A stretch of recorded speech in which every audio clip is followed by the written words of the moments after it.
Hello, my name is Roland Tipton. This is for public speaking online. This is my audience.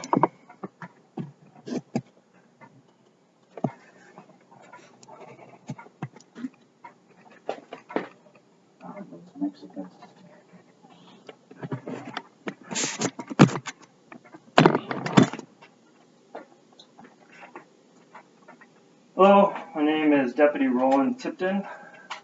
Today I'd be speaking to you about your rights, the Fourth Amendment. How many of you out here have ever waved to a firefighter when he's driving by in their big, red, shiny truck? Anybody ever waved to him? How many people have ever waved to a cop when they're driving behind you? Nobody? Nobody waves to a cop? Why is that? Most people don't because they're afraid they're going to get pulled over or something's going to happen. And they really don't know what laws really pertain to them or how their constitutional rights. Today I'm going to speak to you about the Fourth Amendment, coming from a law enforcement officer to you guys as far as what we're allowed to do. So I've been a deputy sheriff for Pinal County Sheriff's Office for about 3 years now. I went through a 17-week academy, and I've come across a lot of different stuff. So there's a lot of websites out there that try to inform people about their amendments and their rights. One of them is copblock.com. What it turns into is on these websites is pretty much cop bashing is what it really turns into. So I'm going to inform you guys coming from a cop. So some terminology I want to give you guys is what's called a mere hunch. It's an intuitive feeling or a guess. And this is all involving the Fourth Amendment. Reasonable suspicion. The act or instance of suspecting wrong without sufficient evidence or proof, more than a mere hunch, but less than probable cause. And probable cause. Probable cause means evidence which would lead a reasonable person to believe that an offense has been or is being committed, or that seizable objects are in place to be searched. So I'm going to speak to you about searching a person. So there's a couple of different things that we come across in law enforcement when it pertains to what is a stop or a field interview, as we call it. So this is my lovely assistant here, Espy, also my wife. So if she was walking by and I was on duty, and I came up to her and I said, "Hey, how you doing? Do you live around here? I'm new in the area. Is there any crime?" This would be a field interview. She doesn't have to talk to me. She can walk away. I'm just talking. Now, if she's walking by and there's something that I reasonably suspect that she did or that occurred that she may be a part of, I can tell her, "Hey, you stop. Come and talk to me." She's not free to go. A reasonable person wouldn't believe that they're free to go if I'm a deputy and telling her to stop.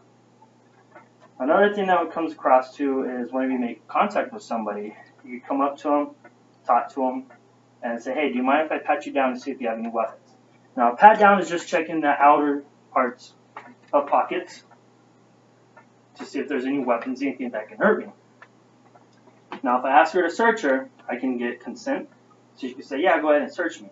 That's when I can actually go in her pockets, see what she has in there, everything that she has on her person. Now, if she's right here, if you slowly turn to the side, you can see that she's holding a knife right here. And if I'm talking to her, it's not illegal to have a knife. In Arizona, as long as you're of a certain age, it's not illegal to have a gun on you either. A cop cannot just come and take the gun from you. I could say something in the lines like, "Hey, I see that you have a knife there. Do you mind if I take it while I'm talking to you for officer safety?" She could say yes or she could say no. It's her choice. But if I have probable cause to arrest her, turn around, and I go ahead and I arrest her for whatever it is that she did, I do not need her permission to search her. I can search her anyways. She can say no all she wants, but I can go ahead and search every part of her body if she's under arrest. And the only time that I can do that is if the officer tells you you're under arrest. Because there's a lot of times we put people in handcuffs and they're just detained. Doesn't mean they're under arrest. But I'll tell her you're under arrest, and then I'll actually search her. Alright, so the next thing I'm going to talk about is vehicles, when it comes to vehicles and searching vehicles. So since we're inside of a house, I don't have my patrol vehicle here, but I did bring a picture of a patrol vehicle. You guys can all see it and know that is not my patrol vehicle in front of the donut shop.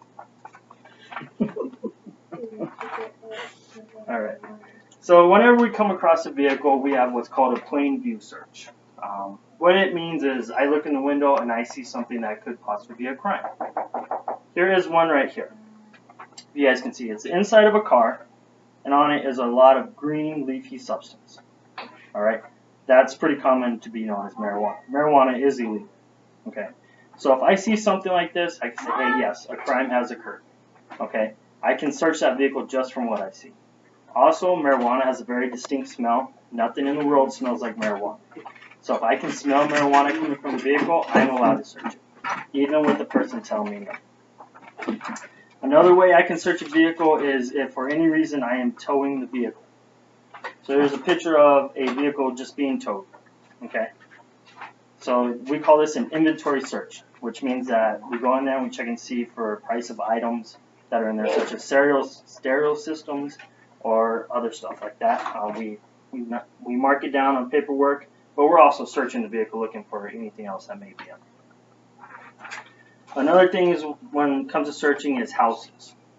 If a police officer comes to your house and he's going to ask for consent to search it, you can say no. It's okay to say no to search. Alright?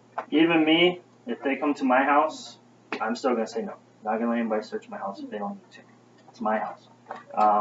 But there are times whenever I do go in people's houses because whatever may be going on, such as a crime occurred in there or somebody's fighting, I need to go in there and break it up. We do what's called a protective sweep. Okay. There's a lot of times you go in these houses and you're looking just to look for people or things that can hurt you or other people. A lot of times you come across stuff like this. What it is a table full of drugs and money and scales. It's usually seen in drug houses. And we do come across stuff like this all the time.